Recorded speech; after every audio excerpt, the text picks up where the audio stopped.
నమస్తే, welcome to hit TV. నేను మీ మౌనిక. సమస్య సమస్య రాని మనిషి ఈ భూమి మీద ఉండడు. కానీ చిన్న చిన్న సమస్యలకి వారి జీవితాలను నాశనం చేసుకుంటున్న సందర్భాలు చాలా చూస్తున్నాం. అలా నాశనం చేసుకోకుండా ఉండడానికి మేం చేసే ఈ కార్యక్రమమే అదాలత్ విత్ అడ్వకేట్ రమ్య. మీకేదైనా సమస్య ఉంటే మాతో చెప్పుకోండి, సమస్యకి పరిష్కారం తెలుసుకోండి. ఈరోజు మనతో పాటు ఉన్నారు అడ్వకేట్ రమ్య. వారిని అడిగి మరిన్ని విషయాలు తెలుసుకుందాం. నమస్తే రమ్య గారు. నమస్తే అమ్మా. కాలర్ లైన్ లో ఉన్నారు, ఒకసారి మాట్లాడి వాళ్ళ సమస్య ఏంటో తెలుసుకుందాం. అలాగే. హలో, హలో, నమస్తే అండి. నమస్తే అండి. ఎక్కడి నుంచి మాట్లాడుతున్నారు? మీ పేరేంటండి? నా పేరు రమేష్ అండి, తిరువూరు నుంచి మాట్లాడుతున్నాను. ఓకే, మేడం గారు ఉన్నారు, ఒకసారి మీ ప్రాబ్లం ఏంటో చెప్పండి. రమేష్ గారు రమ్య చెప్పండి. మేడం, నమస్తే మేడం. యాక్చువల్లీ మీ కాల్ కోసం ఎప్పటి నుంచో వెయిట్ చేస్తూ ఉన్నాను. Okay, thank you sir. మీతో మాట్లాడాలి, నా సమస్య మీతో చెప్పుకోవాలి, మీరైతేనే సాల్వ్ చేయగలరనే నమ్మకం నాకు ఉంది మేడం. అందుకే మీకోసం ట్రై చేస్తున్నాను. Thank you sir, thank you. ఎక్కడి నుంచి మాట్లాడుతున్నారు మీరు? తిరువూరు అండి. తిరువూరు. ఏంటి సార్ మీ ప్రాబ్లం ఏంటి?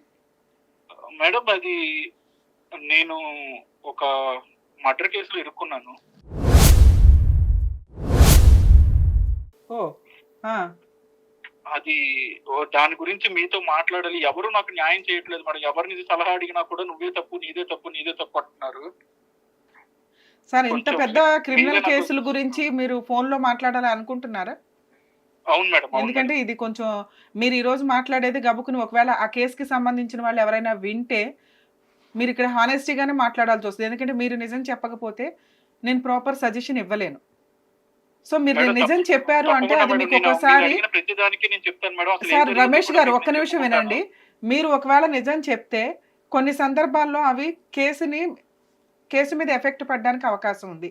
మరి అవతల పార్టీ వాళ్ళు ఎవరన్నా వింటే మీకు ఇబ్బంది అవ్వడానికి కూడా అవకాశం ఉంది. మేబీ మీరు ఊరి పేరు ఏమైనా మార్చినా కూడా స్టోరీ వింటే వాళ్ళకి అర్థం అవుతుంది కదా. లేదు మరి మీరు మేడం, అంత పర్లేదు. డేర్గా ఇప్పుడు జరిగే చెప్దామని నాకు అనుకుంటున్నారా? ఈ ఇబ్బంది ఏం పెద్ద విషయం కాదు మేడం. నాకు న్యాయం కావాలి అంతే. సరే రమేష్ గారు చెప్పండి, అసలు ఏం మేడం, జరిగింది? ఎవరి మీద పడింది కేసు? నిజంగా మీరు మర్డర్ చేశారా అనుకుంటున్నారా? చేశారా, చేయలేదా? ఏంటి మీ ప్రాబ్లం? మేడం, అది ఒక 4 years బ్యాక్ మేడం. అసలు ఓకే, మీ ఏజ్ ఎంత అండి? ఇప్పుడు నాకు 28 మేడం. 28 years. ఓకే. నాకు 24 years ఉన్నప్పుడు అప్పుడు నాకు ఒక అమ్మాయి రాంగ్ నంబర్ ద్వారా పరిచయం అయింది మేడం. ఓకే. అయితే మీ ఇద్దరం అంటే నార్మల్ గా అనుకోకుండా మాట్లాడుకున్నాము. ఐ మీన్ వేరే వాళ్ళ నంబర్స్ తో మాట్లాడుతూ ఉంటే నాకు రాంగ్ నంబర్ ద్వారా అమ్మాయి పరిచయం అయింది. జస్ట్ ఏంటంటే నేను ఊరికే మెసేజ్ చేస్తూ ఉండేవాడిని. తనేమో ఎవరు మీరు అది ఇది అని అడుగుతూ ఉండేది. ఒక టైంలో మేము ఏంటంటే ఫోన్ మాట్లాడుకున్నాం. మాట్లాడుకున్న తర్వాత మాకు అర్థమైంది ఏంటంటే ఇది రాంగ్ నంబర్ అని అర్థమైంది మేడం. ఓకే. సరే, తను అడిగింది ఏం చేస్తుంటారు మీరు అని అడిగింది. నేను ఇలాగని చెప్పాను. తను ఏం చేస్తున్నారంటే తన ప్రొఫెషన్ తను చెప్పింది మేడం. అలాగే మా ఇద్దరిది నార్మల్ గా అలాగా ఊరికే అప్పుడప్పుడు మెసేజ్లు చేసుకుని అలాగా చేసుకుంటూ ఉండేవాళ్ళం. అనుకోకుండా ఏం జరిగింది ఏంటి అంటే తనది కూడా మాది సేమ్ ఊరు అవ్వడం అక్కడ కొంచెం యాదృచ్ఛికంగా అలా జరిగిపోయింది మేడం. ఓ ట్విస్ట్. సేమ్ ఊరు అవ్వడం, దాంతో ఇంకా అలా మాట్లాడుకుని మేము కూడా అనుకున్నాం ఏంటంటే భలే ఉంది కదా, అసలు ఒకే ఊరు వాళ్ళకి రాంగ్ నంబర్ ఇలా రావడం ఏంటి అనుకున్నాము. సరే, డెస్టినీ అనుకున్నారు మీరు. మేడం మేము దేవుడు క్రియేట్ మాట్లాడుకుంటూ చేసిన డెస్టినీ ఏమో మన ఇద్దరు ఒకే ఊరు చక్కగా హ్యాపీగా పరిచయం అయ్యిందని కలిసారా మీరు ఇద్దరు face to face?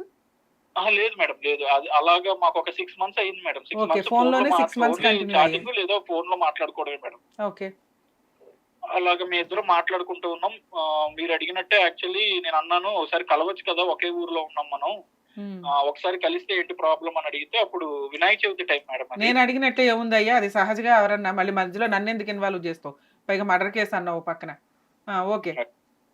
So Vinayaka Chavithi ఆ క్రమంలో ఏం జరిగిందంటే ఇక్కడ సరే నువ్వు ఎప్పటి నుంచి అడుగుతున్నావు కదా కలవాలి అని ఇక్కడ మా ఏరియా దగ్గర తను ఒక ఏంటంటే ఒక గేమ్ లాగా చెప్పింది మేడం. ఏంటంటే ఇలాగ ఉంటుంది, ఒక బొమ్మ ఉంటుంది, ఆ బొమ్మ దగ్గరికి వచ్చి నన్ను కనుక్కో నన్ను అన్నట్టు ఊరికే చెప్పింది అలాగా. ఓకే. సరే అయితే అని చెప్పి నేను వెళ్ళాను ఆ అమ్మాయితో. అంటే ఆ అమ్మాయిని ఫైండ్ అవుట్ చేశాను. ఫైండ్ అవుట్ చేసి సరే మా ఇద్దరిది ఇంకా పరిచయం అట్లాగా స్టార్ట్ అయింది మేడం. ఓకే. ఏ రోజైతే ఆ అమ్మాయి పరిచయం అయిందో ఆ రోజు నుంచి మీ ఇద్దరు ఇంకా డైరెక్ట్ గా కలవడం ఒక ఇదిగా అయిపోయింది మేడం. అప్పటికే 6 months నుంచి ఇద్దరికి ఫోన్లో పరిచయం ఉంది కాబట్టి తర్వాత ఫేస్ టు ఫేస్ కలిసారు. ఇక అక్కడ నుంచి ఫ్రెండ్స్ అయ్యారా లేకపోతే డైరెక్ట్గా లవర్స్ అయ్యారా? ఫ్రెండ్స్ అయ్యాం మేడం. ఫ్రెండ్స్గా. ఓకే. ఆ అమ్మాయి ఏం చేస్తుంది, మీరేం చేస్తారు? ఏం మేడం? మీరేం వర్క్ చేస్తారో అమ్మాయి ఏం చేస్తుంది? నేను 4 ఇయర్స్ ప్రైవేట్ బ్యాక్ జాబ్ అంటే మీరిద్దరు ప్రైవేట్ జాబ్ చదువులోనే చేస్తాను ఉండుంటారు. మేడం. ఆ అమ్మాయి కూడా ఒక మొబైల్ షాప్ లో వర్క్ చేస్తారు. మొబైల్ షాప్‌లో వర్క్స్. ఓకే. మీరేం అలా చేస్తారు? చేస్తారు. ఒకసారి వినిపించలా. నేను ప్రైవేట్ జాబ్ చేస్తాను మేడం. Private job. ఓకే. చెప్పండి. సో అట్లాగా మీ ఇద్దరం కలిసి తిరుగుతూ ఉండేవాళ్ళం. అయితే ఒకానొక టైంలో నా మొబైల్ పాడైపోయిందనమాట. హ్మ్. పాడైపోతే నేను తన దగ్గరికెళ్ళాను. తను నాకు ఒక మంచి మొబైల్ సజెస్ట్ చేసింది. ఓకే. మాది బానే వెళ్తోంది మేడం. ఫ్రెండ్‌షిప్ అంతా బాగా వెళ్తోంది. హ్మ్. ఆహ్, అంటే ఒకానొక టైంలో ఏం జరిగిందంటే అనుకోకుండా ఒకళ్ళ మీద ఒకళ్ళకి ఫీలింగ్స్ లాగా స్టార్ట్ అయినాయి మేడం. ఓకే. ఫ్రెండ్‌షిప్ కాస్త మీకు లవ్ కింద కన్వర్ట్ అవుతూ వచ్చింది. నెమ్మదిగా అది కన్వర్ట్ అవుతూ వచ్చింది. ఓకే. అది తన వైపు నుంచి జరిగిందా? నా వైపు నుంచి జరిగిందా అయితే నాకు తెలీదు గానీ జస్ట్ నార్మల్‌గా ఆ ఫీలింగ్స్ అలా స్టార్ట్ అయినాయి. ఆ! తన వైపు నుంచి అవే టైప్ ఆఫ్ క్వెషన్స్ వచ్చేవి. ఒకవేళ నాలాంటి అమ్మాయి నీ లైఫ్‌లో ఉంటే ఏం చేస్తావు? అని ఆ అమ్మాయి వైపు నుంచి వచ్చేది. నేను కూడా నీలాంటి అమ్మాయి ఉంటే బాగా చూసుకుంటాను. ఇంత మంచిగా ఉన్నావు నువ్వు అది అని చెప్పి నేను చెప్పాను మేడం. ఓకే. అయితే వన్ ఫైన్ డే ఏం జరిగిందంటే తన బర్త్‌డే రోజు తనకి ప్రపోజ్ చేసేసాను మేడం. ఆ అమ్మాయి ఒప్పుకుంటుందా లేదా అని ఆలోచించకుండా ఆ అమ్మాయికి ప్రపోజ్ చేసేసాను నేను. ఫస్ట్ మీరే ప్రపోజ్ చేశారు. నేనే ప్రపోజ్ చేశాను మేడం. ఓకే. ప్రపోజ్ చేశాను. ప్రపోజ్ చేస్తే ఆ అమ్మాయి ఒక కండిషన్ పెట్టింది మేడం. ఏమని? ఇన్ని డేస్ నాకంటూ సపోర్ట్ ఉన్నది మా బ్రదరే. హ్మ్. కాబట్టి మా బ్రదరు నిన్ను గనుక యాక్సెప్ట్ చేస్తే నేను కంపల్సరీ నిన్ను లవ్ చేస్తాను అని అంది. నేనేమన్నానేంటంటే అదేంటి ఇంట్లో వాళ్ళు ఎలా ఒప్పుకుంటారు స్టార్టింగే. అవును. మ్యారేజ్ కంటే ఒప్పుకుంటారు, ఒప్పుకోరా అనే డౌట్ ఉంటుంది గానీ, లవ్ కోసం ఇంట్లో వాళ్ళ పర్మిషన్ ఎలా ఉంటది చెండాలం. అక్కడ అసలు ఆ ఎక్కడ అమ్మాయి ఉండదు. అంత మెచ్యూరిటీ ఫ్యామిలీయా వాళ్ళది? అంటే ఆ అమ్మాయికి ఏంటంటే వాళ్ళ బ్రదరే అన్ని చూసుకుంటున్నారు కాబట్టి, సో మా బ్రదర్ అయితే ఒప్పుకుంటేనే నేను నిన్ను లవ్ చేస్తాను. నాకు నువ్వంటే ఇష్టమే. కాకపోతే ఏంటంటే నా బ్రదర్ చెప్తేనే నేను ఏదైనా ముందుకెళ్తాను అని చెప్పింది మేడం. ఓకే. సరే అని చెప్పి నేను యాక్సెప్ట్ చేశాను. వన్ డే మా బ్రదర్‌తో చెప్పేస్తున్నాను. నువ్వు బీ రెడీ ఫర్ ఎనీ అంటే దేనికైనా రెడీగా ఉండు. ఒప్పుకుంటే ఒప్పుకుంటాడు. లేదంటే మాత్రం నేను నిన్ను లవ్ చేయలేను అని చెప్పింది. అట్‌లీస్ట్ ఫ్రెండ్స్‌గా ఉందామని అందా? అంటే తను ఉందామంది మేడం. కాకపోతే నేనే ఉండలేను మేడం. ఎందుకంటే వన్స్ ఆ ఓకే. ఫీలింగ్ వచ్చిన తర్వాత మళ్ళీ ఫ్రెండ్స్ అంటే ఆ అమ్మాయిని డిస్టర్బ్ చేసినట్టు అవుతుందని నాకు అదేలెండి. అనిపించింది. అప్పటికే 1 ఇయర్ నుంచి నడుస్తుంది కాబట్టి, మేబీ లవ్ రియల్‌గా ఉంటే గనక మీరు మళ్ళీ వెనక్కొచ్చి ఫ్రెండ్‌షిప్ అనే మాస్క్ వేయలేనండి అంటారు. అవును మేడం. ఓకే. సో వాళ్ళ బ్రదర్‌కి చెప్పేసింది. చెప్పేసిన తర్వాత తను సారీ అని మెసేజ్ పెట్టింది మేడం. ఓహ్! ఆయన యాక్సెప్ట్ చేయలేదన్నమాట. సారీ అని మెసేజ్ పెట్టింది. పెట్టేటప్పటికి నాకు ఏం చేయాలో తెలీదు. నిజంగా ఇలాంటి పర్సన్‌ని నేను మిస్ అయ్యానా? అంటే నాకు ఒక్కసారి బ్రెయిన్ పని చేయలేదు మేడం. ఆ రోజు నేను అసలు జాబ్‌కెళ్ళలేదు. ఏం చేయలేదు. ఇంతలో మా డోర్ నాక్ చేశారు. ఎవరా అని చూస్తే ఈ అమ్మాయి ఉంది మేడం. ఆ!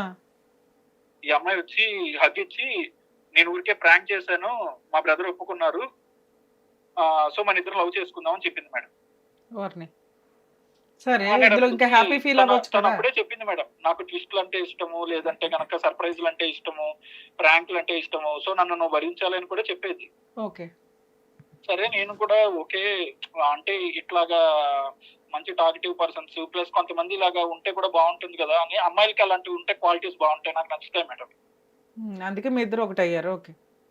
సో ఆ అమ్మాయిని యాక్సెప్ట్ చేశాను. మా ఇద్దరి ఒక టైంలో ఏం జరిగింది ఏంటి అనంటే వాళ్ళ బ్రదర్ అన్నారు, "మీరు బయట గనక ఎక్కువ తిరిగి అది వేరే వాళ్ళు చూస్తే గనక అది చాలా ఇబ్బందవుతుంది. కాబట్టి కొన్ని డేస్ మీ గురించి మీకు తెలియాలి కాబట్టి మీరు ఐదర్ మీ ఇంట్లో అయినా, మా ఇంట్లో అయినా కలిసి ఉండండి గానీ బయట మాత్రం తిరగకండి" అని వాళ్ళ బ్రదర్ చెప్పారు మేడం. ఓహ్! ఈ రోజుల్లో అంతలా సినిమాల్లో స్టోరీలాగా చెప్తున్నారు. వాళ్ళ అవును ఇంటికి మేడం. రమ్మన్నారా మిమ్మల్ని? అంటే కలిసే వాళ్ళ టైం ఏదైతే ఉంటదో అదేదో మా ఇంటికొచ్చే మాట్లాడుకోండి తప్ప బయట తిరగకండి అన్నారు. అవును మేడం. ఎందుకంటే ఓకే. వాళ్ళ అన్నయ్యకి ఆ ఏరియాలో గాని, అక్కడ గాని కొంచెం మంచి పేరుంది. పేరుందా? ఓకే. కొంచెం పొలిటీషియన్స్ వెనకాల, వాళ్ళ వెనకాల తిరుగుతుంటారాయన. ఓకే. సో, అలాగని చెప్పారు. నాకు అంతేలెండి. ఈ సరే రోజుల్లో కామన్‌గా బాయ్స్, మాకిప్పుడు గర్ల్స్ కూడా ఫ్రెండ్సే ఉంటున్నారు కాబట్టి, ఏదన్నా ఉంటే ఇంటికొచ్చి మాట్లాడుకోండి తప్ప బయట తిరగొద్దు. కన్ఫర్మ్ అయ్యేదాకా లేకపోతే ఏదైనా మ్యారేజ్‌లకెళ్ళేదాకా అనేది ఆయన ఉద్దేశం. ఓకే. అవును మేడం. ఓకే. యాక్చువల్లీ ఆయన కూడా ఏం ప్రామిస్ చేశారంటే, మీరిద్దరు కొన్ని రోజులు జర్నీ చేయండి. మీ ఇద్దరికి ఓకే అంటే మీ పేరెంట్స్‌తో నేనే మాట్లాడి ఒప్పించి మీ ఇద్దరికి పెళ్లి చేస్తాను కూడా అతను చెప్పాడు. సూపర్ బానే ఉంది. అలాగా ఓకే మేడం. నేను వాళ్ళ ఇంటికెళ్తుండేవాడిని. సరే మా ఇద్దరం అలా మాట్లాడుకుంటూ ఉండేవాళ్ళం. మా ఇద్దరికి కూడా మంచి స్పేస్ ఇచ్చారండి. ఆయన ఇచ్చారు. మాట్లాడుకుంటూ ఉండేవాళ్ళం అలాగే. ఓకే. అయితే అయితే మేము లవ్‌లోకి వెళ్ళిన తర్వాత ఒక 6 మంత్స్ ఆ టైం తర్వాత నెమ్మదిగా తినలో చేంజ్ రావడం అది నాకు గమనించాను మేడం. అంటే ఏంటంటే ఊరికే కోప్పడిపోవడాలు. ఊరికే ఆ ఫ్రస్ట్రేషన్ ఇది ఏంటంటే నా తప్పు లేకపోయినా నన్ను మాట్లాడాలు. అవి అవి జరుగుతూ ఉండేవి. సరే వాళ్ళ బ్రదర్ మా ఇద్దరిని కూర్చోబెట్టి ఇలా కాదు, కరెక్ట్ కాదు. మీరు ఇప్పుడే కలిసి ఉండలేకపోతే రేపొద్దున మ్యారేజ్ అయిన తర్వాత ఏం కలిసి ఉంటారు. హ్మ్. కాబట్టి మీరు ఇలా ఉండకండి అని చెప్పి మా ఇద్దరిని మళ్ళీ ఒకటే చేసేవాడు మేడం. ఓకే. మీ మధ్య ఏమైనా మిస్‌అండర్‌స్టాండింగ్స్ వస్తే ఆయన కలుపుతూ ఉండేవాళ్ళు. అవును మేడం. ఓకే. అలాగా మా ఇద్దరిని కలుపుతూ ఉండేవాడు. సరే అలాగా 1 ఇయర్ అయిపోయింది మేడం. మేము ఒక టైంలో వాళ్ళ బ్రదర్ ఊరెళ్ళాడు. ఆ టైంలో నేను తనతోనే అంటే ఉండమని చెప్పారు. తోడుగా ఉండు, కొంచెం చూసుకుంటూ ఉండు అని చెప్పారు. ఆ! ఆ టైంలో అనుకోకుండా మేము అనుకోవడం అని ఏముందిలేండి మేడం. వాళ్ళ ఒకళ్ళకొకళ్ళు ఇంట్లో ఇష్టం కాబట్టి ఇంకెవరు మేము లేరా? ఫిజికల్‌గా ఇద్దరం కలిసాం. వాళ్ళ ఇంట్లో ఇంకెవరు లేరా? వాళ్ళ ఇంట్లో ఇంకెవరు లేరు మేడం. ఓకే. వాళ్ళిద్దరు బ్రదరు, సిస్టరే ఉంటారు. మీరు ఆయన సపోర్ట్‌గా ఇంట్లో ఉండమంటే మీరు ఆల్రెడీ ఫిజికల్‌గా కమిట్ అయ్యారు ఇద్దరు. ఆ రోజు అంటే మా ఇద్దరికీ ఇష్టం ఉండి ఇప్పుడు ఫోర్స్‌బుల్ అయితే ఏం కాదు మేడం. అదేలేమ్మా. ఇద్దరు ఇష్టంగా ఆ! కలిసారు. ఓకే. మా ఇద్దరికీ ఇష్టమే. అలాగా కలిసాము. ఓకే. అలాగా నెమ్మదిగా అది కలిసిన తర్వాత ఆ అమ్మాయిలో కొంచెం చేంజ్ వచ్చింది మేడం. అంటే ఏంటంటే మరి తనకు నా మీద నమ్మకం వచ్చిందో, లేదంటే ఏంటో తెలీదు గానీ అప్పటి నుంచి మాకు గొడవలు లేవు మేడం. అట్లాగా ఒక 4 మంత్స్ అయింది. 4 మంత్స్ అయిన తర్వాత ఆ అమ్మాయికి ప్రెగ్నెంట్ అని తెలిసింది మేడం. ఆ అమ్మాయి ప్రెగ్నెంట్ అని తెలిసింది. తెలిసేటప్పటికి నాకు ఫస్ట్ ఆఫ్ ఆల్ కాళ్ళు, చేతులు అసలు ఆడలేదు. ఏం చేయాలో తెలీదు. ఏంటో నా వల్ల అసలు అర్థం కావట్లేదు మేడం. ఓకే. అలాగా అప్పుడు ఏం జరిగిందంటే మేడం అది నేను చెప్పుకోలేకపోతున్నానసలు. సరే చెప్పేస్తాను మేడం. కాదయ్యా! అయితే అమ్మాయితో ఒకసారి కలిసారు. ఆ అమ్మాయి ప్రెగ్నెంటా? ప్రెగ్నెంట్ అయింది మేడం. ఓకే. ప్రెగ్నెంట్ అని ఫస్ట్ సరే. ఎవరికి తెలిసింది? వాళ్ళ అన్నయ్యకి తెలుస్తదిగా అన్ని విషయాలు. అదే అతనికి మేడం. తెలిసిందా? తెలియలేదా? అదే మేడం. అదే మీకు నేను చెప్తున్నాను. చెప్పండి. ఆ అమ్మాయి ప్రెగ్నెంట్ అయిన విషయం దాని తర్వాత ఏం చేయాలో తెలియని సిట్యుయేషన్ ఆ అమ్మాయికి నేను చెప్పాను. ఏంటి ఇప్పుడు నువ్వు అబార్ట్ చేసుకుంటావా? మీ అన్నయ్యకి తెలిస్తే మళ్ళీ ప్రాబ్లమ్ కదా! అంటే హ్మ్. యాక్చువల్లీ నీకంటే ముందు అన్నయ్యకే తెలిసింది ఈ విషయము. నేను కళ్ళు తిరిగి పడిపోయాను. హ్మ్. పడిపోతే అంటే నాకసలు ఒంట్లో కూడా బాగోట్లేదు. నేను నీకు చెప్పలేదు నువ్వెక్కడ బాధపడతావని. అన్నయ్య తీసుకెళ్ళాడు. తీసుకెళ్తే ఇలా తెలిసింది. ఆ అన్నయ్య సీరియస్ అయ్యాడు. ఏంటది మీకసలు బుద్ధుందా లేదా? కొన్ని రోజుల వరకు మీరు ఆగలేరా అని చెప్పి తిట్టాడు. ఆ! అని చెప్పి ఆ అమ్మాయి చెప్పింది మేడం. ఓకే. అది ట్విస్టేనా చెప్ ఏంటి కొంపతీసి? చెప్పింది మేడం. చెప్తే నేనన్నాను సారీ మీ బ్రదర్‌తో నేను మాట్లాడతానంటే, సరే అని వాళ్ళ బ్రదర్‌తో నేను మాట్లాడితే అతను నన్ను కొంచెం మందలించాడు మేడం. "అరే! నువ్వు కొంచెం చూసుకోవాలి గదా! కనీసం ప్రొటెక్షన్ అయినా యూజ్ చేయాలి కదా! ఆ మాత్రం తెలీదా?" అన్నట్టు మాట్లాడాడు మేడం. ఏమిటో మీరంతా చాలా బ్రాడ్‌గా ఉన్నారు. ఓకే.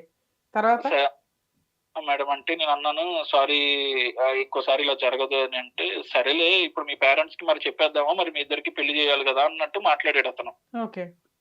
మాట్లాడితే ఇప్పుడు చెప్పాలి అంటే కష్టం. ఎందుకంటే ఫినాన్షియల్ స్టేజ్ కూడా ఇంట్లో బాలేదు. నేనే చూసుకోవాలి. ఇప్పుడు తిన్నే నేను చూసుకొని ఇంట్లో వాళ్ళని చూసుకోవాలంటే నా వల్ల కాదు అని చెప్పాను మేడం. హ్మ్. మరి ఇవన్నీ ఈ నువ్వు అమ్మాయిని ఎందుకు ప్రెగ్నెన్సీ చేయమంటావు చేయడానికి అనంటే, ముందు చూడాలి సరే కదా! అయితే మీ ఇద్దరం పోనీ పెళ్లి చేసేసుకుంటాము. ఆ అమ్మాయిని అది మీ ఇంటిలోనే ఉంచుకో. నేను కొంచెం ఇంట్లో సెట్ చేసి తీసుకెళ్తాను అని చెప్పాను మేడం. ఓకే. అతను అలా బాగోదు. ఇప్పుడు లవ్ అంటే దాచొచ్చు గానీ పెళ్లిని, కడుపుని ఎక్కడ దాస్తావు?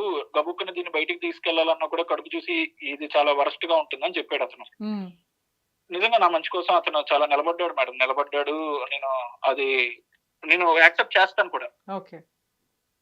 అయితే ఒకానొక టైంలో మరి నేను వాళ్ళ బ్రదర్‌కి తిన్ని మ్యారేజ్ చేసుకోనని చెప్పడం వల్లో ఏంటో తెలీదు. ఈ అమ్మాయికి నాకు మళ్ళీ గొడవలు స్టార్ట్ అయిపోయినాయి మేడం. హ్మ్. సరే ఇప్పుడు నువ్వన్న ప్రాసెస్‌లో ఆయన చెప్పింది కూడా కరెక్టే కదా! ఆ! ప్రెగ్నెన్సీ వచ్చిన అమ్మాయి ఫోర్త్ మంతు. మీరు తర్వాత పెళ్లి చేసుకుంటానండి అంటే, ఆ ప్రెగ్నెన్సీ ఉంచాలా? వద్దా? ఏమనుకున్నారు దాని గురించి? ఆ ప్రెగ్నెన్సీ గురించి? మేడం అంటే తనతో మాట్లాడితే తనేమందంటే, "నువ్వు గనక అన్నయ్య చెప్పినట్టు వినకపోతే, నేను మాత్రమే అబార్ట్ చేసుకొని ఇంకా నిన్ను జీవితంలో నిన్ను కలవను. ఆ! నువ్వు నాకు ఓకే. అక్కర్లేదు" అని చెప్పింది. ఓకే. ఉంటే పుట్టే పిల్లలతో పాటు నువ్వు పెళ్లి లీగాలిటీ కావాలని అడిగింది. అవును మీరేమో మేడం. ఆల్రెడీ ఫైనాన్షియల్‌గా వీక్‌గా ఉన్నాము. ఇదంతా ఇప్పుడంతా ఇద్దరిని పోషించడం ఫైనాన్షియల్‌గా నాకు కష్టమవుతదని సరే ఆ ఛాన్స్ నీకు కూడా లేదు కదా! ఇప్పుడు పుట్టబోయే పిల్లలు ఇబ్బందవుతది. లైఫ్ ఇబ్బందవుతది. మీరెందుకు పెళ్లి చేసుకోవడానికి వెనకాడారు? ఎంత అంటే ఫైనాన్షియల్ అయితే మీ ఇంట్లో వాళ్ళు మాట్లాడితే వాళ్ళు కూడా మీకు సపోర్ట్ చేసేవాళ్ళేమో కదా! అంటే మా ఇంట్లో అంత తొందరగా యాక్సెప్ట్ చేయరు మేడం. ఎందుకని? అవన్నీ నీకు ముందు తెలిసినప్పుడు వాళ్ళ ఇంటికెళ్ళిపోయి ఆ అమ్మాయితో ఎందుకు కమిట్ అయ్యావు నువ్వు? మేడం అంటే అది మా ఇద్దరి ఇంట్రెస్ట్. ఫ్యామిలీ ఇంట్రెస్ట్ అవసరం లేదు కదా మేడం అప్పుడు నువ్వు దానికి. ప్రెగ్నెన్సీ రాకుండానే ప్లాన్ చేసుకోవాలి కదా! అంతా ఇంట్రెస్ట్ అంతా బానే నడిచింది. అందరూ మంచోళ్ళే. మరి ఇందులో క్రైమ్ ఎక్కడ జరిగింది? మిస్టేక్ నీ దగ్గరే కనిపిస్తుంది కదా! ఓకే. తర్వాత ఏమైంది? మేడం అయితే సరే ఇంకా తను అలా అనేటప్పటికి నేను వాళ్ళ బ్రదర్ కి చెప్పి కొన్ని డేస్ మీ ఇంట్లో ఉంటాను, తను నేనే చూసుకుంటానని చెప్తే తను యాక్సెప్ట్ చేశాడు మేడం. మళ్ళీ ఆ ప్రెగ్నెన్సీ ఇంట్లో ఉంచాలో లేదో ఇంట్లో ఇంకా వాళ్ళకి క్లారిటీ చెప్పాను నేను. రాలా. ఈలోపు అమ్మాయితో బతిమలాడుకుంటాను ఇంట్లో ఉండి అని ఇంట్లో ఉన్నావు. అంతే మేడం. ఓకే. ఇంతలో అతనికి అంటే ఏంటంటే కొంచెం వర్క్ పని మీద వేరే ఊరు వెళ్ళాడు, హైదరాబాద్ వెళ్ళాడు అతను. హ్మ్.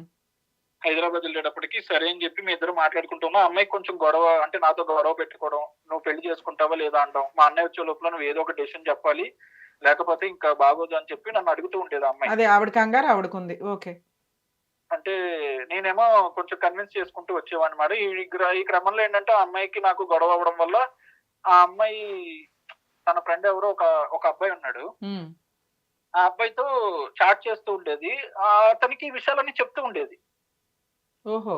నువ్వు ఆ! కాకుండా ఆవిడకి ఇంకొక క్లోజ్ ఫ్రెండ్ ఒకళ్ళున్నారు. ఒకడున్నాడు. హ్మ్.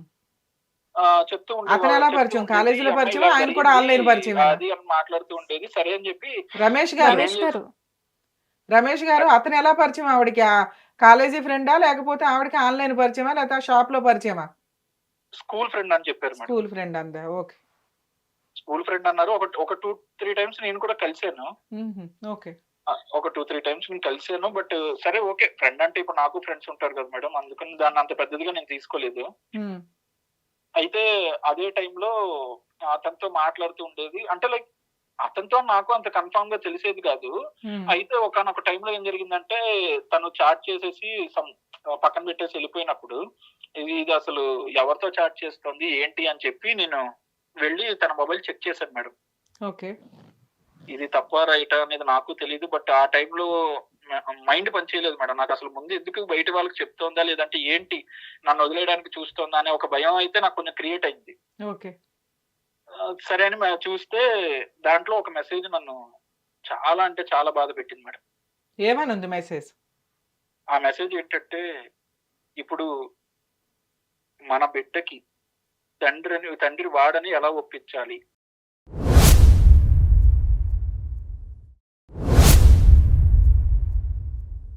అని మెసేజ్ ఉంది మేడం. అనేటప్పటికి నాకసలు కాళ్ళు చేతులు ఆడలేదు మేడం. అప్పటిదాకా మాకే షాకింగ్‌గా నా ఉంది బిడ్డ నువ్వు చెప్తున్న మాట. నాకా అది వాళ్ళ అన్నయ్యకి తెలీదా ఇంత భాగవతం? అదే మేడం. అంటే వాళ్ళ బ్రదర్‌కి తెలీదనే నేను అనుకుంటున్నాను. ఓకే. అయితే నేను ఆ మెసేజ్ చూసాను మేడం. నా హ్మ్. వల్ల కాలేకపోయింది. అంటే ఆ టైంలో ఎలా ఉంటుందంటంటే, మీకు కూడా తెలుస్తుంది కదా! ఆ సిట్యుయేషన్ ఎలా ఉంటుందనేది మీరు కూడా ఒక్కసారి ఆలోచించండి. అరే! ఇన్ని రోజులు నా బిడ్డ మేబీ ఓకే. గొడవలైనా ఏదైనా పెళ్లి చేసుకుంటే అది నా బిడ్డే కదా! బయటకొస్తుంది కదా! అని నేను వెయిట్ చేస్తూ ఉన్నాను. ఆ! ఇంతలో తన బిడ్డ అని ఎలా ఒప్పించాలి మనం అనే మెసేజ్ చూసేటప్పటికి నాకు నా చేతులు కాళ్ళు ఆగక అతని నంబర్ తీసుకున్నాను మేడం నేను. హ్మ్. ఆ నంబర్ తీసుకొని నేను వాడిని ఎలాగైనా కడిగేయాలి. లేదంటే వాడిని ఏదో ఒకటి చెయ్యాలి. అంటే నాకసలు అతను భూమి మీద ఉండడం ఇష్టం లేదు. ఓకే. వాళ్ళ ఫ్రెండ్ భూమి మీద ఉండడం ఇష్టం లేక నాకు ఆహ్, ఆ నంబర్ తీసుకొని నా దాంట్లో టైప్ చేశాను మేడం. హ్మ్. టైప్ చేస్తే ఆ నంబర్ వాళ్ళ బ్రదర్‌ది. క ఏంటయ్యా నువ్వు చెప్తున్న ట్విస్ట్‌లు? నాకసలు మీరు వింటుంటేనే మీకిలా ఉందనిపిస్తే మరి ఆ సిట్యుయేషన్ ఒక్కసారి మీరు ఊహించుకోండి మేడం. ఆ నంబరు వాళ్ళ ఫ్రెండ్ నాకు ఎవరైతే పరిచయం చేసిందో ఆ ఫ్రెండ్ పేరుతో వాళ్ళ బ్రదర్ నంబర్ పెట్టుకుంది మేడం. నాకసలు ఎలా అంటే ఒక ఒక టైప్ ఆఫ్ కోపం, పిచ్చి వాళ్ళ జస్ట్ ఆ నంబర్ పెట్టి నేను రింగ్ కొట్టగానే వాళ్ళ బ్రదర్ నేమ్ వచ్చింది మేడం నా ఫోన్‌లో. హ్మ్. నాకసలు అర్థం కాలా ఏం చేస్తున్నాం అసలు ఏంటిది అని. ఇంక ఇమ్మీడియేట్‌గా నాకు తెలిసిన విషయం అమ్మాయికి తెలిసిపోయింది మేడం. ఎట్లా తెలిసింది తెలిసిపోయి అమ్మాయికి? అంటే ఆ అమ్మాయిని నేనే అడిగేసాను మేడం. కోపంలో అడిగేసావు. ఓకే. అడిగేసాను. సరే అడిగేసాను. ఇంతకీ నీ వాళ్ళిద్దరు బిడ్డకి తండ్రి ఎవడు? నిజంగా చెప్పు. సొంత ఎవడు నీ బిడ్డకి బ్రదరేనా తండ్రి? అతను? అతని సొంత మీ బ్రదరా? అన్నయ్యతో ఈ బిడ్డకి వాడిని ఎలా ఒప్పించాలని మీ అన్నయ్యని ఎలా అడుగుతావు? హ్మ్. ఇదే క్వెషన్ నేను ఆ అమ్మాయిని అడిగాను మేడం. అతని సొంత బ్రదరా? లేకపోతే కజిన్ బ్రదరా? Cousin brother madam. Okay. Cousin brother అతను. హ్మ్. నాకసలు ఏం చెయ్యాలో ఏంటో ఏమీ అర్థం కాలేదు మేడం. అదేంటి ఇన్ని రోజులు అతను నాకు చెప్పిన జాగ్రత్తలు అతని కోసం చెప్పుకున్నాడా? అంతేలాగా ఉంది. ఆ! నా కోసం చెప్పాడు అనుకున్నాను. కానీ అతని కోసం చెప్పుకున్నాడు ఈ జాగ్రత్తలు అనిపించింది మేడం. ఆ అమ్మాయిని అడిగేసేటప్పటికి నెక్స్ట్ డే మార్నింగ్ వాళ్ళ బ్రదర్ వచ్చేసాడు. ఉమ్, వాళ్ళ బ్రదర్ వచ్చేసి నన్ను కూర్చోపెట్టి, "నువ్వు అనుకుంటున్నది రాంగ్. తనకి సరిగ్గా ఏం మాట్లాడాలో తెలియక అలా మాట్లాడుంటుంది. అయినా అసలు నీకు బుద్ధి లేదా? అన్నా చెల్లెలకి సంబంధం ఉంటుందంటే ఎలా నమ్ముతావు నువ్వు?" ఆ మెసేజ్ ఆయన ఫోన్ నుంచి వచ్చిన మెసేజే కదా, అవును మేడం. దానికేం చెప్తాడు అతను? అతను ఏమంటున్నాడు ఏంటి అని అంటే, తిని పంపించింది మేడం యాక్చువల్లీ మెసేజ్. వారిని. తిని పంపించింది. అతన్ని అటువైపు నుంచి రాలేదు, ఇటువైపు నుంచి వెళ్ళింది. ఆ, ఈ అమ్మాయి ఆల్రెడీ ఇట్లాంటివి ఫ్రాంకులు చేస్తూ ఉంటది కదా, అట్లా చేసి పడేసిందే. దీనికి సర్ప్రైజ్లు ఇష్టం అది అంటే అదే నేను ఏదో సర్ప్రైజ్. అనుకున్నా కానీ నాకే సర్ప్రైజ్, ఇంత పెద్ద సర్ప్రైజ్ ఇస్తుందని నేను అనుకోలేదు మేడం. ఓకే.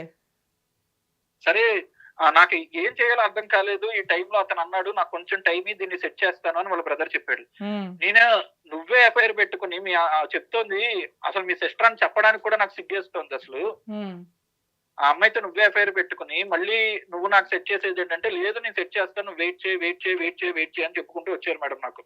ఉమ్, అయితే ఒకరోజు నాకు నా బర్త్డే వచ్చింది మేడం. ఉమ్, నా బర్త్డే వచ్చింది. అతను ఫోన్ చేసి, "ఇగో ఇవన్నీ ఏం చేయాలి, ఎలా చేయాలి అవన్నీ నాకు తెలుసు. ఇవన్నీ పక్కన పెట్టేసి అయితే ఆ అమ్మాయి నీతో వస్తుంది, లేదంటే కనుక నీకు ఏ ప్రాబ్లం లేకుండా దీన్ని సాల్వ్ చేసే బాధ్యత నాది" అంటే ఏదో పిచ్చోడ్లాగా ఒక అబ్బాయి చెప్తున్నాడు, పిచ్చోడ్లాగా నమ్మేశాను మేడం నేను.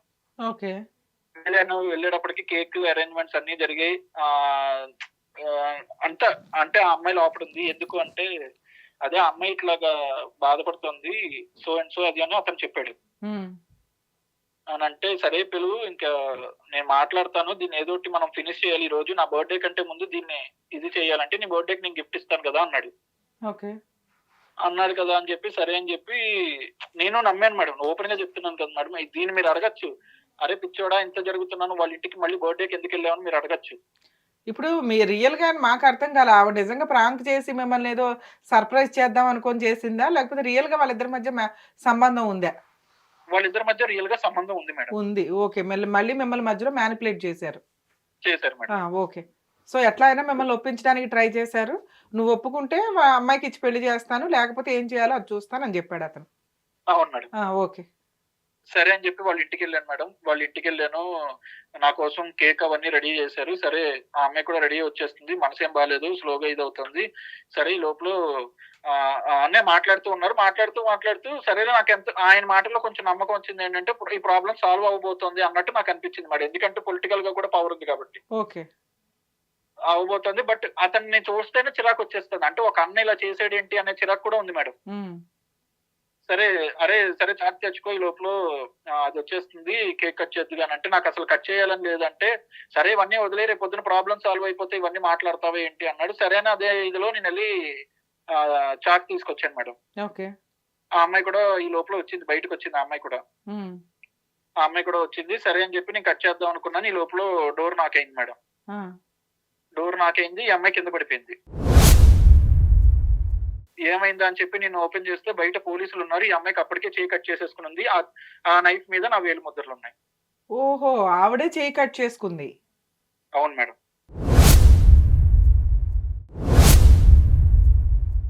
ఆ చేతి మీద ఆ నైఫ్ అవును, అసలు కేక్ కట్ చేయడానికి పదునైన కత్తిరి ఎందుకు అయ్యా? కేక్ తో పాటు ప్లాస్టిక్ చాకులు ఇస్తారు కదా మేడం.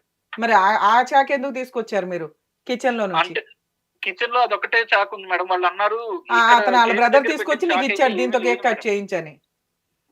కేక్ దగ్గర చాక్ అసలు ప్లాన్ తీసేశారో మరి చేసుకున్నారు, వాళ్ళకి ఎంత ప్లాన్ ప్లాన్ చేశారు. జరిగినట్టే అనిపిస్తుంది కదా మేడం. అదేలేమ్మా. అతను ముందే చెప్పాడు, ఒకవేళ చేసుకుంటా నువ్వు పెళ్లి చేసుకుంటావు, లేదంటే ఏం చెయ్యాలో నాకు తెలుసు అనే డైలాగ్ నాకు అక్కడ ఇలా పనికొస్తుందని తెలియలేదు మేడం. ప్రాబ్లం సాల్వ్ చేస్తానన్నాడు, ఈ రకంగా సాల్వ్ చేశాడా? అసలు అదే మేడం నాకు అర్థం సరే, నిన్ను కావట్లేదు. అంత ఇరికించాల్సిన అవసరం ఏంటి వాళ్ళకి?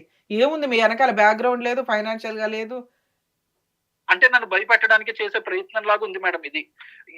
మీకు ఇంకొంచెం ముందు మీకు ఇంకొకటి చెప్తాను మేడం. చెప్పండి. అతను ఏం చేశాడంటే, నన్ను ఆ పోలీసులు వచ్చి నన్ను నువ్వు ఇలా చేసావని నాతో మాట్లాడుతున్నప్పుడు, "సార్ ఇది నేను చేయలేదు సార్, మీరు చెప్పండి" అంటే వాళ్ళిద్దరు అంటే తన కింద పడిపోయింది స్పృహ తప్పి, అప్పటికే కట్ చేసేసుకునింది. నేను చెప్పాను, "లేదండి అసలు నాకు సంబంధం లేదు" అంటే, కళ్ళ ముందు కనిపిస్తుంది కదా. అతనేమో చెప్పాడు, "ఈ వీడియో చేశాడు, ఆ అమ్మాయి కడుపు చేసి పెళ్లి చేసుకోమంటే వచ్చి ఇలా చేశాడు, పెళ్లి చేసుకోకుండా చంపేద్దామని చూశాడు" అని చెప్పి అతను చెప్పాడు. ఓకే. అసలు అసలు ప్రూఫ్లు ఏమైనా ఉన్నాయంటే అది చూపించండి, చెయ్యండి అని అంటే, నాకు ఇక్కడ అసలు విస్తురపోయే నిజాలు ఒకటి కనిపించాయి మేడం. ఏంటి? ఆ అమ్మాయి నేను ఒక ప్రైవేట్‌గా ఉన్నప్పుడు, ఆ అమ్మాయి యాక్చువల్లీ న్యూడ్‌గా ఉన్నప్పుడు ఇతను ఏం చేసాడంటంటే, నా ఫోన్‌లోంచి ఆ అమ్మాయికి ఫోటోలు తీసి, ఆ ఫోటోలు కూడా ఎలా తీసాడు? ఆ అమ్మాయి భయపడుతున్నట్టు ఆ అమ్మాయి నుంచి ఫోటోలు తీసాడు. అప్పుడు నేను వాష్‌రూమ్‌లో ఉన్నాను యాక్చువల్లీ. ఓకే. ఓకే. ఆ ఫోటోలు నా ఫోన్‌లోంచి తీసి హ్మ్. అవి ప్రూఫ్‌లుగా చూపించాడు. ఈ అమ్మాయిని ఇలాగ న్యూడ్‌గా ఉండి అందరి దగ్గరికి అదే నేను చెప్పింది అడిగింది చేయకపోతే గనుక ఈ ఫోటోలందరిని అందరికి పంపిస్తానని బెదిరిస్తున్నాడు. ఆ ఫోటోలో చూడండి ఆ అమ్మాయి భయపడుతూ ఉంది. ఓకే. హ్మ్. నాకు అర్థం కాలేదు మేడం అసలు. హ్మ్. అసలు ఏంటిది? ఏం జరుగుతోంది? నిజంగా నేను ప్రేమించిన అమ్మాయేనా తిను? మాకు సపోర్ట్ చేసిన బ్రదరేనా ఇతను? నన్నెందుకు ఇంత ట్రాప్ చేయాలి? ఏంటి? అది అనుకున్నప్పుడు తర్వాత కొన్ని రోజులకి దేవుడి దయ వల్ల అంటే అది ఏం జరిగిందో ఏంటో తెలీదు గాని మేడం. నన్ను అరెస్ట్ చేయకుండా అయితే కొంచెం మా పేరెంట్స్ వరకు ఈ విషయం వెళ్ళింది. ఆ! మా పేరెంట్స్ ఆ అమ్మాయి వాళ్ళ కాళ్ళ మీద పడి మా అబ్బాయి చేసాడో లేదో ఇవన్నీ మాకు తెలీదు. పోలీసుల వరకెళ్తే వాళ్ళ నాన్న బతకడు అది అని చెప్తే, వాళ్ళు సరే కొన్ని రోజులు కేస్ వరకు లేకుండా కొంచెం వాళ్ళు ఆపారు మేడం. ఓకే. ఆపారు. కానీ ఇది వాళ్ళు కోర్ట్‌లో వేశారు మేడం. ప్రైవేట్ కంప్లెయింట్ ఫైల్ చేశారు వాళ్ళు. ఫైల్ చేశారు మేడం. ఓకే అమ్మా. హ్మ్. ఇట్లాగా ఇతను ఈ అమ్మాయిని మొలాస్ట్ చేసాడు. అట్ ఎ అదే. టైమ్ ఇగోండి ఇలాగ ఫోటోలు తీసి బెదిరిస్తున్నాడు. హ్మ్. సివియర్ టైమ్స్ ఈ అమ్మాయిని సెవెరల్ టైమ్స్ ఇలాగ రేప్ చేయడానికి చేస్తూ ఉన్నాడు నేను లేని టైంలో. ఓకే. ఇప్పుడు మీరు సో, మీకే ఇప్పుడు మీ ఆ మీద అమ్మాయిని చంపడానికి కూడా ప్రయత్నించాడని చెప్పి, ఆ అమ్మాయి కట్ చేసుకున్న దాన్ని కూడా చూపించి, యాక్చువల్ ఆ నైఫ్ మీద నా వేలి ముద్రలు ఉండేలాగా ప్లాన్ చేశారు మేడం. అదేలేమ్మా అర్థమైంది. ఓకే. ఇప్పుడు మీ మీద ఒక ఎఫ్ఐఆర్ ఏమన్నా రిజిస్టర్ అయిందా? అవ్వలేదా? అయింది మేడం. ఎఫ్ఐఆర్ అయ్యింది. ఓకే. సో, అయింది. ఇప్పుడు మీరు ఈ కేసు నుంచి ఎలా బయటపడతారు ఏంటనేది మీ డౌటా?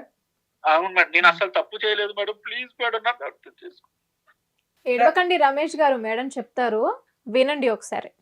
రమేష్ గారు ఇప్పుడు మీరు చెప్పినవన్నీ నిజాలే అయితే, ఇది మర్డర్ కేస్ కాదండి. మీరు తెలియక ఏదో మర్డర్ కేస్ అన్నట్టు మాట్లాడారు. ఇవి యాక్చువల్‌గా చాలా కేసెస్‌లో ఈ చీటింగ్‌లకి వీటికి సంబంధించి నడుస్తున్న వ్యవహారం. మేబీ వాళ్ళు ప్రైవేట్ కంప్లెయింట్ పోలీసులు ఎందుకు తీసుకోలేదు అంటే, ఇలాంటి కేసు పూర్తిగా విన్న తర్వాత జనాలకి గాని, పోలీసులకి గాని, కోర్ట్‌కి గాని, లాయర్‌లకి గాని, జడ్జెస్‌కి గాని అర్థమవుతది. కేస్ ఏంటి అని.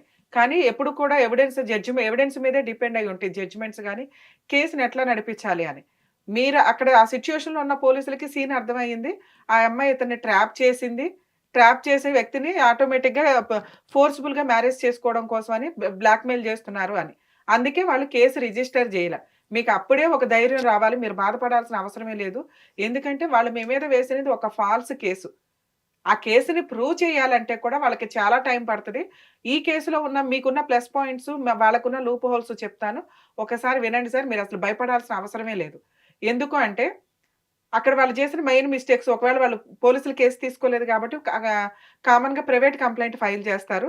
ప్రైవేట్ కంప్లెయింట్ కూడా పోలీసులు డైరెక్షన్ ఇస్తారు. ఎందుకంటే కోర్ట్‌కి తెలియదు కదా! పోలీసులకి డైరెక్షన్ ఇస్తారు కోర్టు. నిజానిజాలు కనుక్కొని ఎఫ్ఐఆర్ చేయండి అని. ఎఫ్ఐఆర్ తర్వాత ఇన్వెస్టిగేషన్ ఉంటదండి. అది చార్జ్ షీట్ అవ్వడానికి. అందులో ఏం సెక్షన్స్ పెట్టాలి ఏంటనేది పోలీసులు డిసైడ్ చేసి కోర్ట్‌కి రిపోర్ట్ సబ్మిట్ చేస్తారు. అప్పుడు సగం నిజాలు బయటకొస్తాయి. సో, మీరు అప్పటిదాకా కాస్త వెయిట్ చేయండి కంగారు పడకుండా. ప్రైవేట్ కంప్లెయింట్ వేసినప్పుడు ఎలా ఉంటదంటే, వాళ్ళు ఆటోమేటిక్‌గా నంబర్ ఆఫ్ సెక్షన్స్ ఫైల్ చేస్తారు. ఇందులో నాకు తెలిసి యాక్చువల్‌గా ఆ అమ్మాయిది అటెంప్ట్ టు మర్డర్ ఏదైతే ఇతను కమిట్ చేశాడన్నట్లుందో అదొకటి, చీటింగ్ ఒకటి. ఇంకా ఆ అమ్మాయి రేప్ కేస్ కూడా వేయడానికి హ్మ్. అవకాశం ఉంది. నెక్స్ట్ మాలిస్టీ చేస్తున్నారన్నది. ఇట్లా ఒక 5, 6 సెక్షన్స్ అయితే ఈజీగానే ఇతను చెప్తున్న స్టోరీలో క్రియేట్ చేయడానికి వాళ్ళకి ఆప్షన్ ఉంది. అవును. సో, వాళ్ళు ఒకవేళ అట్లా క్రియేట్ చేసి కంప్లెయింట్ ఫైల్ చేసినా కూడా పోలీసులు ఆల్రెడీ ఫస్ట్ టైమే సీన్‌లో ఉన్నప్పుడు పెద్దగా కౌన్సెలింగ్ తోటే దీన్నేదో సాల్వ్ చేయాలని చూసారు అంటే కేస్‌లో అంత సీరియస్‌నెస్ లేదు అనేది పోలీసులకు అర్థమైనట్లు. సో, ఇక్కడ ఈ ప్రొసీడింగ్స్‌లో ఎట్లా ఉంటదంటే రమేష్ గారు మీరు కూడా వినండి సార్. తప్పకుండా మేడం. ఈ ఈ తప్పకుండా. ప్రాసెస్ ఎలా ఉంటది అంటే, మీ మీద కంప్లెయింట్ ఇచ్చినప్పుడు పోలీసులు మిమ్మల్ని ఇన్వెస్టిగేషన్‌కి పిలుస్తారండి. మీరు ఉన్నదున్నట్టు ఇప్పుడు మాకెట్లా చెప్పారో వాళ్ళకి చెప్తే కనక, వాళ్ళు ఎంక్వైరీ ఎలా చేయాలి? అసలు ఆవిడ బ్యాక్‌గ్రౌండ్ ఏంటి? ఆ డీఎన్ఏ టెస్ట్ చేయించడానికి ఉన్న ఆప్షన్స్ ఏంటి? ఇవన్నీ చూస్తారు. ఎందుకంటే ఈ కేసులో డీఎన్ఏ టెస్ట్ చేయిస్తే కనుక అవును. ఖచ్చితంగా ఎవరికి పుట్టారనేది తెలిసిపోతది. ఆ ఒక్కటి ఇతను ఛాలెంజ్ చేసినా కూడా రమేష్ గారు ఆటోమేటిక్‌గా పోలీసులకి ఆ ఛాన్స్ ఉంటుందండి. కోర్టుకుంటది. మనం అవును. విడిగా కోర్ట్ పర్మిషన్ లేకుండా డీఎన్ఏ టెస్టులు చేయించకూడదు. సో, ఒకవేళ ఇతను ఆ పాయింట్‌ని ఛాలెంజ్ చేస్తే, వాళ్ళు డీఎన్ఏ టెస్ట్‌కి కోర్ట్ పర్మిషన్ తీసుకొని పంపిస్తారు. అలా ఎప్పుడైనా పంపిస్తాము అన్నారు అంటే, ఆటోమేటిక్గా వీళ్ళు లైన్లోకి వచ్చేస్తారు. వీళ్ళు వేసింది ఫాల్స్ కేసు కదా. ఇతని దగ్గర ఏదైనా ఏదో చిన్న ప్రాపర్టీస్ ఉండుంటే అవి అమ్మిచ్చేసి కాంపెన్సేషన్ ఏదైనా వసూలు చేసుకుందాం అన్న బ్లాక్‌మెయిలింగ్ థాట్ తోటే వాళ్ళు ఈ కేస్ ప్రొసీడింగ్స్ నడిపించినట్టు లెక్క. ఎందుకంటే అదేదో సింపుల్‌గా వేశారు. దగ్గర దగ్గర 3 మంత్స్ అవుతుంది. కేసే రిజిస్టర్ అవ్వలేదు ఇప్పటిదాకా. ప్రైవేట్ కంప్లెయింట్‌కెళ్లారు. అదేదో ఎఫ్ఐఆర్ స్టేజ్‌కి రిపోర్ట్ కోసం పంపించారు. సో, ఇతను ఇప్పుడు మనకి చెప్పిందే అక్కడ కోర్ట్‌కి పోలీసులకి హానెస్టీగా చెప్తే ఎంక్వైరీ ప్రాపర్‌గా నడుస్తది. అందులో డీఎన్ఏ టెస్ట్ ఛాలెంజ్ చేయడానికి అవును. ఉంది. ఇక రెండోది ఈయన ఫోను నుంచి ఫోటోస్ వెళ్ళినయి అంత భయపడిపోయేలాగా ఉన్నాయంటే, యాక్చువల్‌గా సహజంగా ఏ వ్యక్తి కూడా అవి ఉంచుకోరు. ఉంచాడు అంటే ఆ ఒక్కటి కొంత ప్రూవ్ చేసుకోవాల్సిన నెసెసిటీ ఉంది. రేప్ జరిగిందా లేదా అంటే, ఇవి రిపీటెడ్‌గా ఈ మధ్య లేడీస్ వాడుకుంటున్న ఒక ఆయుధం. విక్టిమ్ కార్డ్ లాగా పెట్టుకొని వుమెన్ విక్టిమ్ కార్డ్. మేము ఆల్రెడీ లవర్స్‌మి. పెళ్లి చేసుకుంటానన్నాడు. రేప్ చేశాడు. పెళ్లి చేసుకుంటానని కమిట్ అవ్వడం వేరు. ఆ విషయం చెప్పరు. రిపీటెడ్‌గా వాడుకున్నాడు నన్ను. రేప్ చేశాడు. ఇంక పెళ్లి చేసుకుంటాను కదా! ఇదే అని చెప్పాడండి. ఇప్పుడు అని రేప్ కేస్ వేస్తున్న సందర్భం ఎక్కువుంది. మేబీ ఈ కేసులో అది ఎంతవరకు ఎంటర్‌టైన్ అవుతదని పోలీసుల ఇన్వెస్టిగేషన్‌లో తెలుస్తది. ఒకవేళ ఇది రేప్ కిందకి ఆ అమ్మాయి పెట్టినా కూడా మేబీ రేప్ కింద కన్సిడర్ చేయడానికి ఉండదు. ఎందుకంటే ఇద్దరు మేజర్‌లు ఇద్దరు ఇష్టపూర్వకంగానే కమిట్ అయ్యారు. పెళ్లి చేసుకుంటానన్నాడా లేదా అనే పాయింట్ మీద మిగతాది ఎట్లా చేయాలి ఏంటి అనేది పోలీసులు చూసుకోవడానికి ఉంది. ఇక ఇది అటెంప్ట్ టు మర్డరా? కాదా? ఈ పాయింట్ మాట్లాడుకోవాలి. ఆవిడే చేయి కోసుకుంది. అది అవును. అటెంప్ట్ టు సూసైడ్ అవుతది. ఇప్పుడు ఒకప్పుడు సూసైడ్‌కి కూడా పనిష్మెంట్‌లుండేవి. ఆవిడనే తీసుకెళ్ళి అవును. అరెస్ట్ చేసి కౌన్సెలింగ్స్ ఇచ్చేవాళ్ళు. ఆ ఐపీసీ 309 సెక్షన్ తీసేయడం వల్ల సూసైడ్ చేసుకోవడానికే ఒక ప్రాసెస్ నడుస్తుంది. వేలి ముద్దలు ఇంట్లో ఉన్న చాకు మీద ఉన్నంత మాత్రాన ఈయనే చెయ్యి కోసేసినట్టు కాదు. చెయ్యి కోసినాక హాస్పిటల్‌కెళ్తారు గానీ ఇమ్మీడియేట్‌గా పోలీసులైతే అక్కడ ఉండరుగా. పోలీసులెందుకొస్తారు? అక్కడే వీళ్ళు ప్లానింగ్‌గా చేసినట్లు పోలీసులకి అర్థమవుతది. సో, మేబీ ఈయన మీద ఏదైనా సింపుల్‌గా ఒక చీటింగ్ కేస్ నడుస్తదే తప్ప, ఈయన భయపడుతున్నంత ఉండదు. సో, రమేష్ గారు ఇది స్ట్రాంగ్ క్రిమినల్ కేస్ అయినప్పటికీ కూడా, మీరు హానెస్టీగా ఇప్పుడు నేను చెప్పిన పాయింట్స్ అన్నిటిని కూడా కన్సిడర్ చేసుకొని, కరెక్ట్ అడ్వకేట్ ద్వారా మీరు ప్రొసీడ్ అయితే గనక, కేసు చాలా సింపుల్‌గానే ఫైల్ అవుతదండి. కానీ, ఆ సింపుల్‌గా కూడా ఫైల్ అవుతదా? లేదా వాళ్ళే డ్రాప్ అయ్యి విత్‌డ్రా చేసుకొని వెళ్ళిపోతారా? అనేది మేబీ మీరు కరెక్ట్‌గా ఫైట్ చేసుకుంటూ వెళ్తే భవిష్యత్తు డిసైడ్ చేస్తది.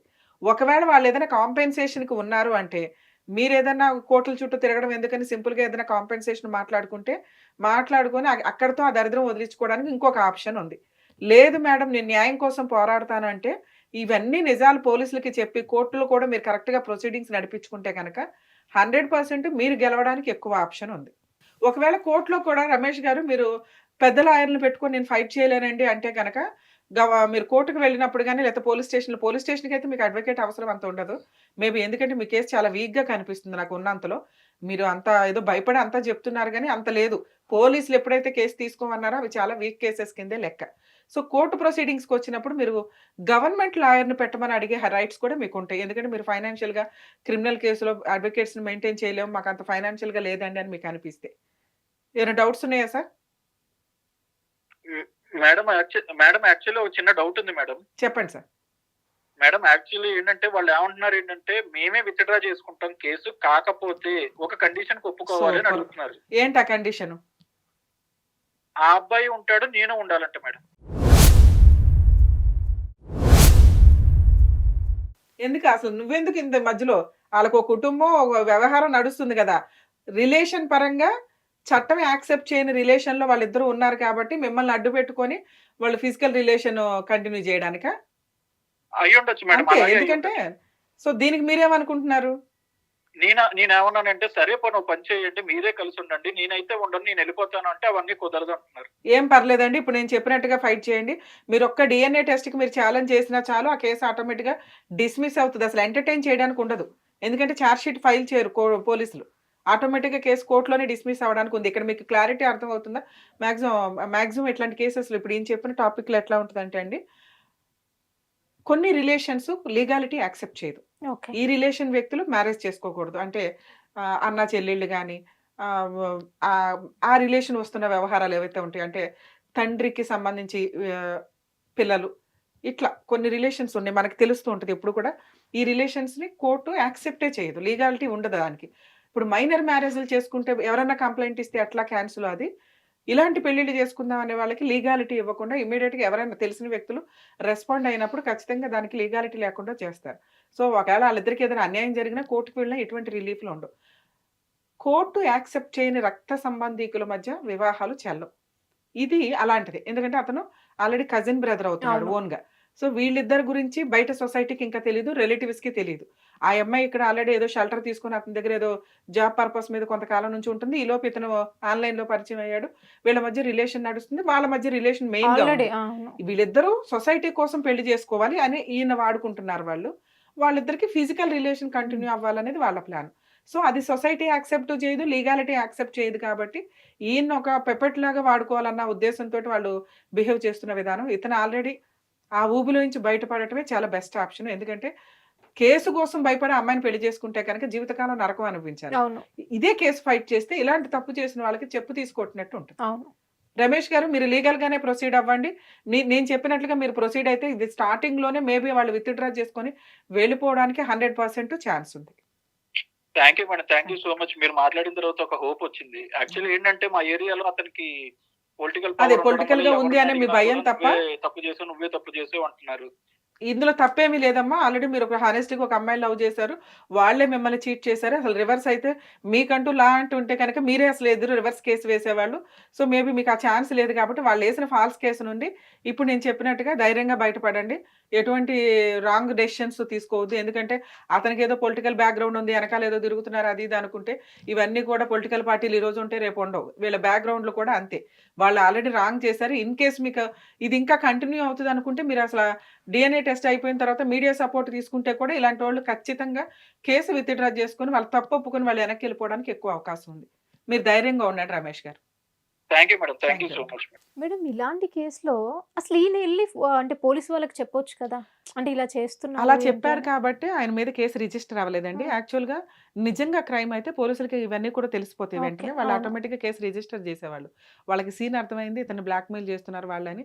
నెక్స్ట్ అతనికి వెనకాల పొలిటికల్ బ్యాక్‌గ్రౌండ్ ఉంది కాబట్టి ఎందుకొచ్చిన గోల అని అక్కడి వరకు వాళ్ళకి కౌన్సెలింగ్ ఇచ్చి వదిలేసారు. పంపించేస్తారు. అవును. సో, వీళ్ళకి ఒక లైసెన్స్‌డ్ పర్సన్ కావాలి. మళ్ళీ కొత్తగా ఇంకో వ్యక్తిని వీళ్ళు ట్రాప్ చేయడం కంటే కూడా ఉన్న రమేషే బెటర్ అన్న ఉద్దేశంతోటి వాళ్ళు ఇతన్ని ఇంకా బ్లాక్‌మెయిల్ చేస్తూ వస్తున్నారు. నెక్స్ట్ వీళ్ళకి వెనకాల పెద్ద బ్యాక్‌గ్రౌండ్ కూడా లేదు. నాకు అదే డౌట్ వచ్చింది. అవును. ఏదైనా కాంపెన్సేషన్‌కో, డబ్బు కోసమా అంటే వాళ్ళ రిలేషన్ కంటిన్యూ అవ్వాలి అంటే ఒక లైసెన్స్‌డ్ పర్సన్ ఉండడం బెటరు. ఆల్రెడీ ఆ అమ్మాయికి ఇతను కూడా ఇష్టంగా ఉన్నాడు. 2 వైపులా నడిపించేస్తుంది కదా! చెండాలం అంతా. అవును. ఆ చెండాలంలో ఇతను బలిపశువు అయ్యాడు ఒక రకంగా. ఇట్లాంటి వ్యక్తితో కంటిన్యూ అవ్వడం కంటే కూడా అతను కొంచెం ధైర్యంగా లీగాలిటీని వాడుకుంటే అతనికి 100% న్యాయం జరిగిద్ది. చూసారు కదండీ రమ్య గారు ఇచ్చినటువంటి సూచనలు. మీకు ఇలాంటి సమస్యలు ఉంటే ఈ నంబర్‌కి కాల్ చేసి మీ ప్రాబ్లమ్‌ని షేర్ చేసుకోవచ్చు.